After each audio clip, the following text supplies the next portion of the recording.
February 3rd, 2012. A bedroom in Tampa, Florida. 2:14 a.m. A 17-year-old in boxer shorts and a faded hoodie refreshes his bank balance for the fifth time in 30 seconds. The number on screen just jumped by another $1 million. He thinks the website is glitching, a sleep-deprived hallucination from too much Red Bull and too many nights staring at code. He rubs his eyes. Refreshed again. Still there.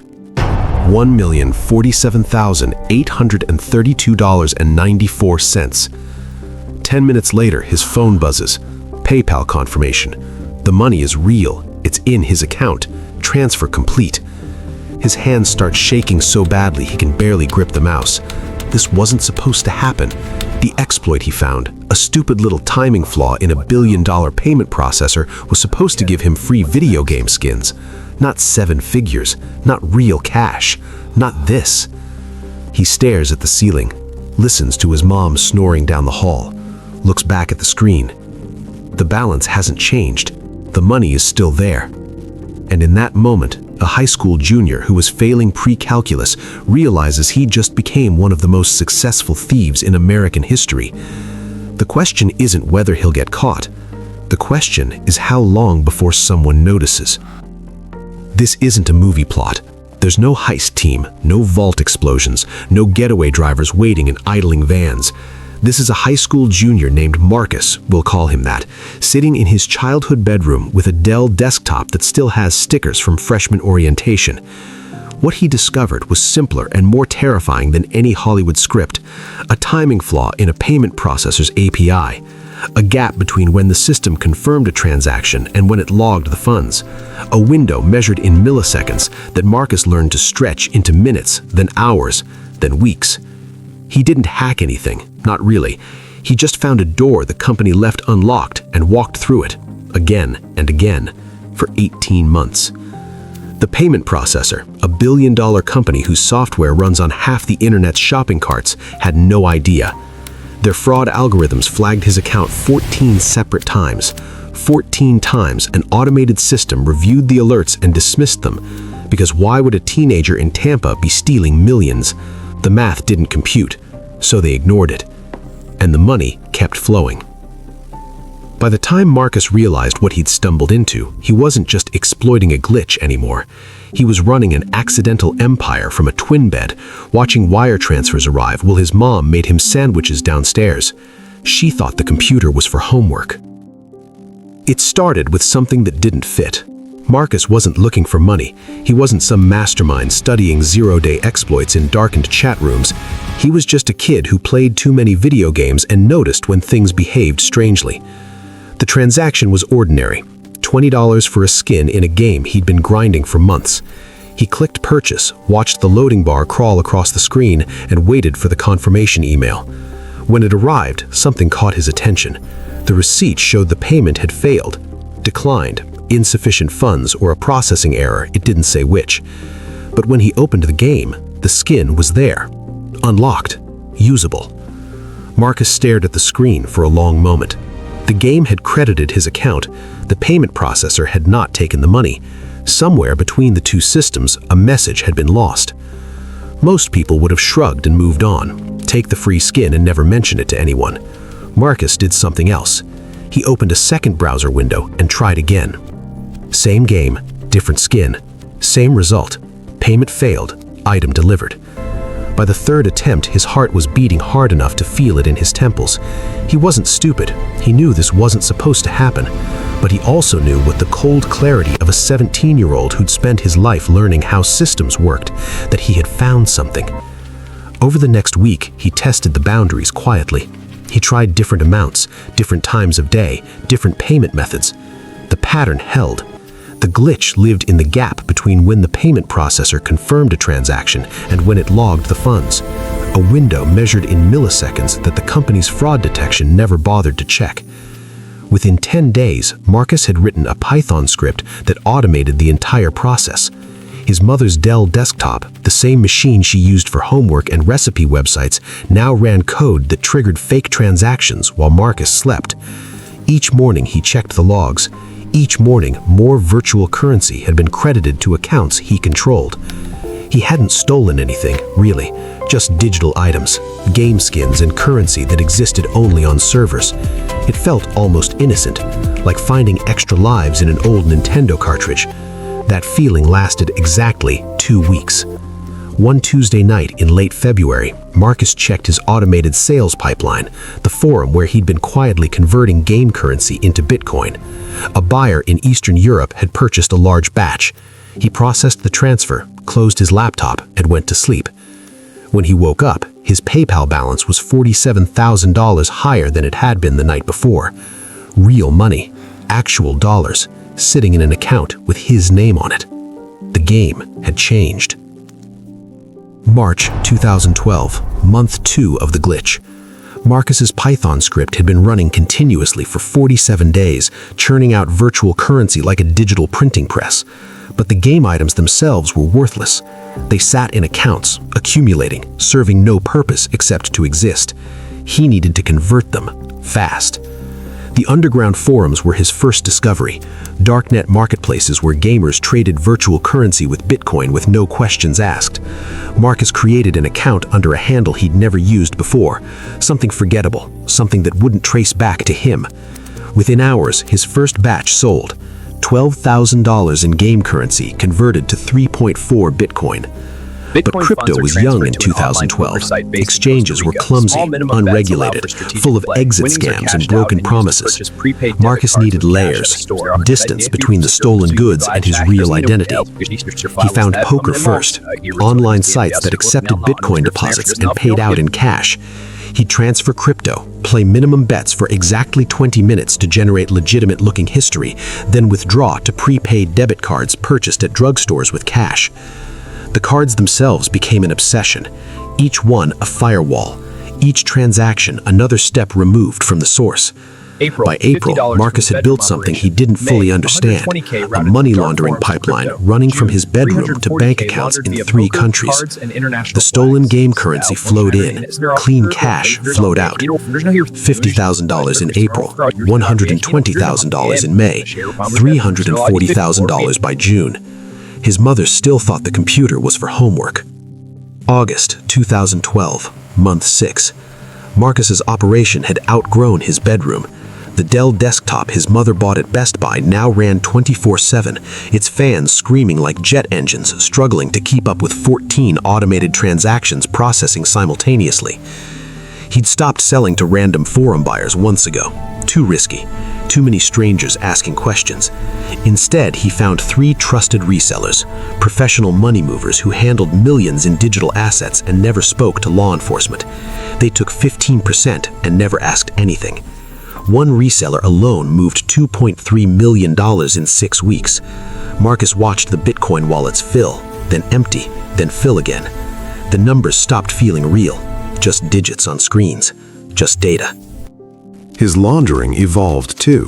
The prepaid card phase ended when he discovered something better: online gambling sites based in Costa Rica and Malta that accepted crypto with zero KYC.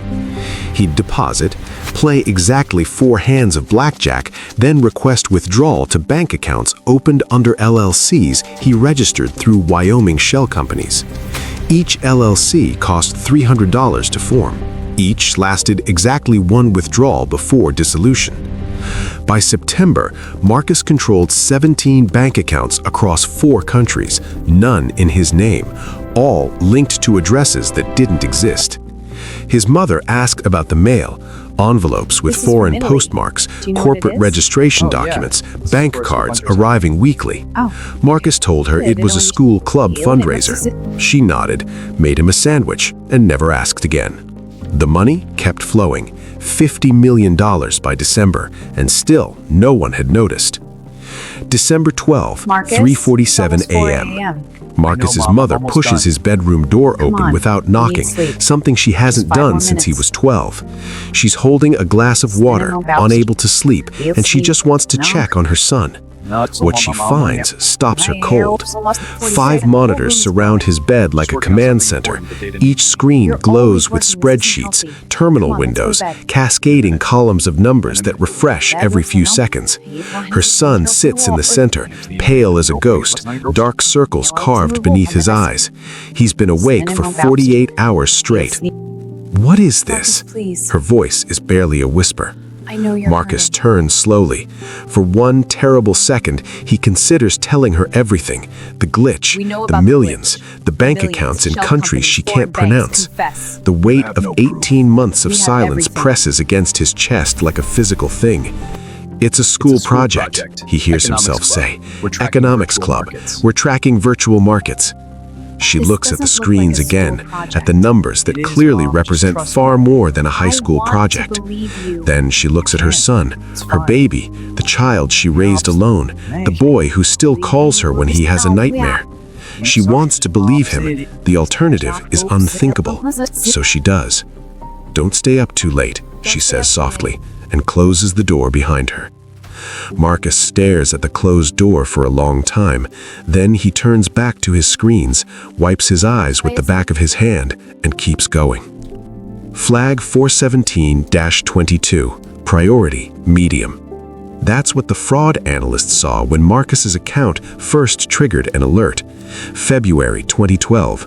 The system noted unusual transaction patterns, multiple purchases from the same IP, rapid-fire timing, account activity at 3 a.m. from a teenager in Tampa. The analyst had 30 seconds to review. Click, scroll, click, closed. Flag 417-22. Resolved, false positive. It happened again in March, April, May. Each time the same automated review, each time the same conclusion. The algorithm couldn't reconcile the data with reality. A 17-year-old in Tampa, Florida did not steal $3.7 million. The math did not compute, so the system closed the ticket. By June, Marcus's account had triggered 14 separate flags, 14 opportunities for someone to look closer, 14 moments where a single question could have unraveled everything, but the questions never came. The payment processor's fraud team operated on volume, thousands of alerts daily, clear rules, clear thresholds.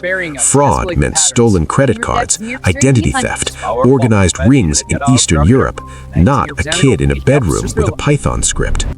When the system finally escalated his case in August, the senior analyst assigned to review it laughed out loud. Tampa, a minor? Run the numbers again. They ran them. Same result. $12 million in suspicious activity. The analyst still didn't believe it. He flagged it for review next quarter.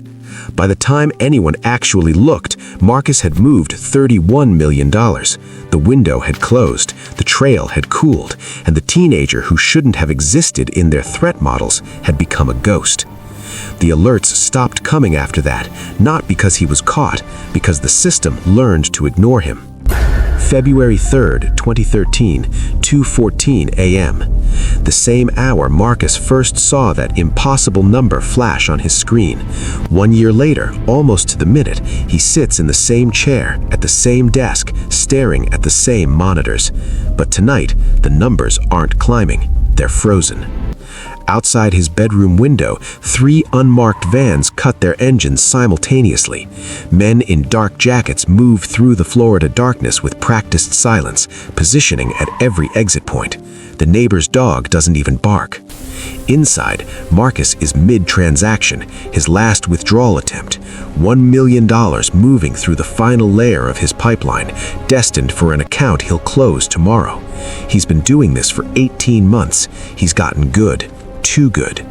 The first sound he registers isn't the door, it's the footsteps, heavy, coordinated, too many for a late-night visit. His hand freezes over the keyboard. Then the door explodes inward. 6 agents pour through the frame, weapons raised, flashlights cutting through the monitor glow like searchlights. FBI, show me your hands, now. Marcus raises his hands. His eyes never leave the main screen. The balance display reads $49,847,322 stolen. The withdrawal confirmation window still waits for his final click. He never gets to press enter. As agents secure his wrists, one pauses to read the screen, whistles low, makes a call. Yeah, we're going to need the financial crimes unit, all of them. Marcus stares at the 2:14 a.m. timestamp on his last failed transaction. The same hour it all began, the same hour it all ended. 2 years. 24 months in a concrete box with fluorescent lights that never turn off. Juvenile detention in a facility designed for teenagers who made mistakes, not teenagers who stole $50 million. Marcus was 18 when they sentenced him, old enough to be tried as an adult, young enough that the judge hesitated. The prosecution wanted 15 years. The defense argued he was a child who found a glitch and got lost in the numbers. The compromise? 2 years in juvenile detention, followed by supervised release until 21. No computer access, no internet, no smartphone, nothing with a screen larger than a calculator. When he walked out in 2015, the world had changed. Crypto was mainstream. The payment processor he'd exploited had been acquired for $2.4 billion. His mother had moved to a smaller apartment, using the money he'd given her, money she still believed came from investing to stay afloat. Marcus is 28 now. He works as a security consultant for a Fortune 500 company, same type of company he once robbed. They know his history. They hired him anyway. The best defense, his manager says, is someone who knows exactly how to break in. Marcus doesn't talk about the $30 million in Bitcoin the government never found. Doesn't mention the wallets only he can access, hidden behind keys memorized years ago and never written down. Doesn't explain why he still wakes up at 2:14 a.m. some nights, heart pounding, reaching for a keyboard that isn't there. The money is gone. The glitch is patched. The bedroom in Tampa is just a bedroom now. But some habits don't disappear. Some lessons don't fade. And somewhere on a drive only he can unlock, $30 million waits. A reminder that the teenager who stole it is still in there, watching, waiting, counting. The $30 million in Bitcoin the FBI never recovered? Still out there, sitting in digital wallets only one person can access. Marcus checks them once a year on February 3rd, just to make sure the keys still work. Want to know exactly where he hid it? The digital dead drop in Estonia, the offshore shell company in Seychelles, the one wallet he still watches that's grown to 47 million without him touching it. We mapped the entire money trail, every transaction, every wallet, every moment the FBI missed. Click the link below for the full deep dive into the cryptocurrency puzzle that stumped the government. This isn't theory, it's the actual blockchain data analyzed for the first time anywhere. One teenager, $50 million, and a fortune in crypto that's still waiting to be claimed. Watch the full investigation now before the trail goes cold.